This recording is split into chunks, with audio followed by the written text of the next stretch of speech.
کر کر بلدی اگ میں جاتا دل دکھی میرا پر دکھی سارا جگ۔ تو پورا معاشرہ اس وقت اس اذیت سے، اس کڑن سے گزر رہا ہے کہ بیٹیاں جوان ہیں اور رشتے نہیں مل رہے، اور پھر اگر رشتے مل رہے ہیں تو بیٹے والوں کے نخرے ہی بڑے عجیب ہیں، اور پھر جس طرح وہ بیٹیوں کو، غریبوں کی بیٹیوں کو لونڈیاں بنا کے اپنے گھروں میں رکھتے ہیں، تو یہ ایک الگ درد کی اور دکھ کی کہانی ہے۔ میرے پاس لوگ آتے ہیں، دعا کیجئے، کاروبار نہیں ہے، معاشی بحران ہے،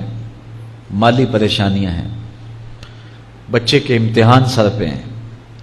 بہت سارے مسائل لے کر لوگ آتے ہیں، لیکن کوئی نہیں، لوگ حوصلے سے مصائب کا مقابلہ کرتے ہیں، کاٹتے ہیں۔ لیکن کچھ لوگ آتے ہیں دعا کے لیے تو بات کرتے ہی آنکھیں چھلکنے لگتی ہیں اور میرا دل بھی قابو میں نہیں رہتا۔ لوگ کہتے ہیں کہ حضرت دعا کرو، بیٹی سسرال میں دکھی ہے، اللہ سکھ دے دے۔ تو میں دعا بھی کرتا ہوں، لیکن میں تنہائی میں جا کے روتا ہوں کہ اس درد کا مداوع کیا ہے، اس دکھ کا علاج کیا ہے، اور معاشرہ تیزی سے اس تکلیف کی طرف بڑھ رہا ہے، اور طلاق کی شرح بھی جو ہے وہ بڑھتی چلی جا رہی ہے۔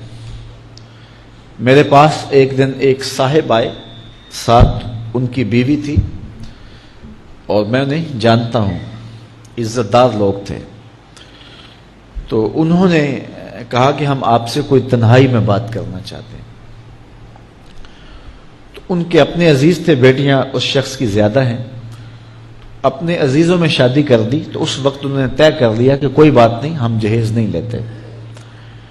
لیکن وہ باپ بلک بلک کے مجھے کہہ رہا تھا کہ کتنے دنوں سے میری بیٹی گھر آ کے بیٹھی ہوئی ہے، اور وہ کہتے ہیں کہ اتنی دیر واپس نہ آنا جب تک تیرا جہیز پورا نہیں ہو جائے گا۔ میں کہتا ہوں کتنا صفاق معاشرہ ہو گیا ہے اور کتنے کٹھن حالات ہو گئے ہیں۔ تو جب معاشرہ اس کیفیت میں چلے جائے تو پھر انارکی پھیلتی ہے اور معاشرے پھر قائم نہیں رہتے۔ تو کتنی باپ کی دہلیز پر بوڑھی ہونے والی بیٹیاں، ان کی سسکیاں، ان کی آہیں اور ان کی چیخیں اس معاشرے کو بے چین کی ہوئی ہیں۔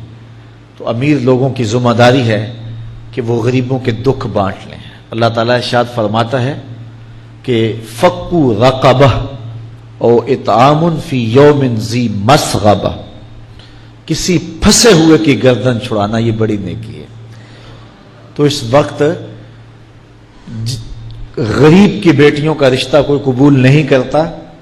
اگر کوئی نوجوان اور اگر کوئی سرمایہ دار غریبوں کی بیٹیاں قبول کر لے تو یہ اس کی مہربانی ہوگی، اور اگر یہ نہیں کر سکتا تو کم از کم ان بیٹیوں کی شادیوں کا اہتمام کیا جائے، لیکن یہ مہربانی کی جائے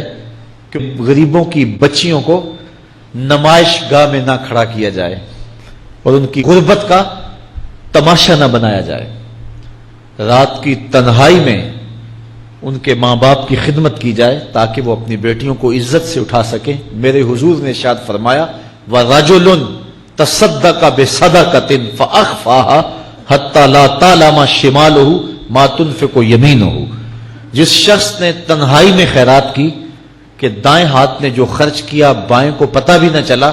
قیامت کے دن جب کوئی سایہ نہیں ہوگا اللہ اس شخص کو اپنے عرش کا ٹھنڈا سایہ عطا فرمائے۔ تو یہ جو اجتماعی شادیوں کا ماحول ہے، تو اگر اس کو ہم اس میں تبدیل کر لیں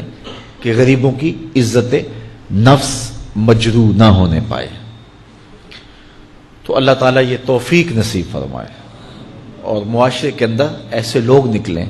جو معاشرے کے دکھ بانٹتے ہیں۔ اور علماء کو ممبر و محراب سے زوردار آواز اٹھانی چاہیے کہ یہ جو رسم پیدا ہو گئی ہے جہیز کی، اور اس کے بغیر بیٹیاں گھر سے رخصت نہیں ہو سکتی ہیں، تو اس کو ختم کیا جائے اور اس کے خلاف عملی جہاد کیا جائے، اور اس کے لیے امیر لوگ نمونہ بنیں۔ غریب لوگ تو نمونہ بن نہیں سکتے، مشکل ہے ان کے لیے،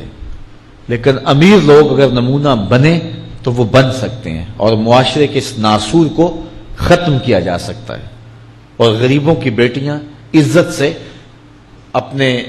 پیا گھر سدھار سکتی ہیں اور ان کو جو ہے ان کے ماں باپ کو تسکین کی اور چین